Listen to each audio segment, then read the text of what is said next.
Party అవినీతి స్వరూపం బట్టబయలు అయిపోయింది. ఎన్నికల ప్రజాస్వామ్యంలో టిక్కెట్లను బహిరంగ వేలంలో పాట పెట్టేసేవారు అన్న విషయం బయటకు వచ్చేసింది. ఇప్పుడు దేశవ్యాప్తంగా ఇది హాట్ టాపిక్గా మారింది. కాంగ్రెస్ టిక్కెట్ల కోసం చక్కటి రూట్ మ్యాప్ వేసుకున్నట్లు ఈడీ విచారణలో లెక్క తేలింది. ఈ మేరకు డెక్కన్ హెరాల్డ్ వంటి పత్రికలు సంచలన విషయాలు ప్రచురించాయి.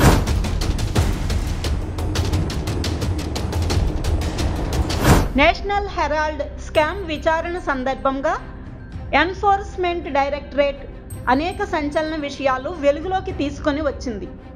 కాంగ్రెస్ అగ్రనేతలు సోనియా గాంధీ, రాహుల్ గాంధీ యాజమాన్యంలోని యంగ్ ఇండియన్ సంస్థ డబ్బుల వసూళ్లలో కీలకంగా నిలిచింది. ప్రతి రాష్ట్రంలోనూ గాంధీ భవన్ పేరుతో కాంగ్రెస్ పార్టీ కార్యాలయాలు ఉన్నాయి. ఇక్కడ ఉండే కాంగ్రెస్ నాయకులకు ముందుగానే సూచన వెళ్ళిపోయింది.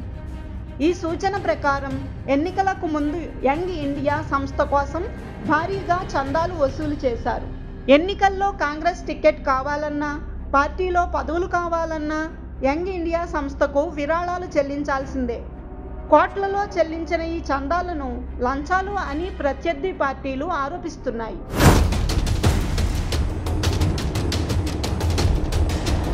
ఈ మేరకు కొందరు కాంగ్రెస్ నేతలే స్వయంగా ఈడీకి ఫిర్యాదులు అందించారు.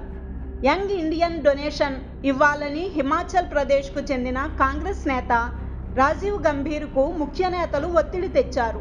ఏఐసిసి కార్యవర్గంలో చోటు కల్పించడంతో పాటు మండి లోక్సభ స్థానం టికెట్ ఆయన అల్లుడికి ఇస్తామని కాంగ్రెస్ నాయకులు ఆశ చూపారు. దీంతో ఆయన లక్షల్లో సమర్పించుకున్నారు. అయితే తనకు ఇచ్చిన హామీలను నెరవేర్చకపోవడంతో డబ్బులు వాపస్ ఇవ్వాలని ఆయన ఏకంగా సోనియా గాంధీకి లేఖ రాశారు. అలాగే దివంగత కాంగ్రెస్ నేత అహ్మద్ పటేల్ ఒత్తిడితో యంగ్ ఇండియన్కు 50 లక్షలు ఇచ్చినట్లు గుజరాత్కు చెందిన అరవింద్ విశ్వనాథ్ సింగ్ చౌహాన్ ఆరోపించారు. తన బ్యాంకు ఖాతా నుంచి 30 లక్షలు బదిలీ చేయగా మరో 20 లక్షలు నగదు రూపంలో ఏఐసిసి కార్యాలయంలో అందజేశారు. ఈ విషయాలన్నీ ఈడీకి ఇచ్చిన వాంగ్మూలంలో చౌహాన్ పేర్కొన్నారు. ఇటువంటి ఫిర్యాదులతో ఈడీ దర్యాప్తు వేగం పుంజుకుంది.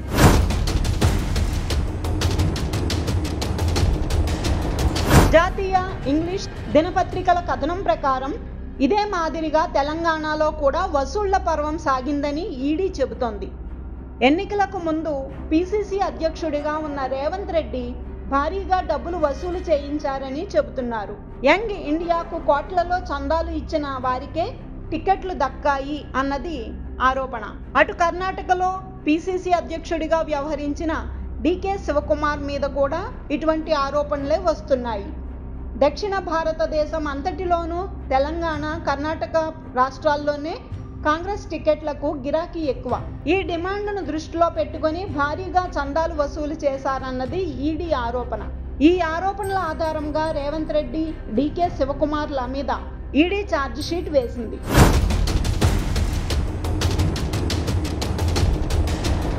మొత్తం మీద ఇదంతా కాంగ్రెస్ మార్కు లంచాల వేట అని చెబుతున్నారు. లంచాలు సమర్పిస్తేనే పదవులు, టిక్కెట్లు అన్నది కాంగ్రెస్లో అందరికీ తెలిసిన విషయం అని అంటున్నారు. ఈ ఆధారాలతో సమాచారం తెలుసుకోవడం తేలికగానే ఉంటుంది. కానీ ఇది పెద్దవాళ్ల ఆర్థిక లావాదేవీలకు సంబంధించిన విషయం కావడంతో వీటికి పూర్తి స్థాయి ఆధారాలు సమర్పించి కేసును రుజువు చేయడం కాస్తంత కష్టసాధ్యమే.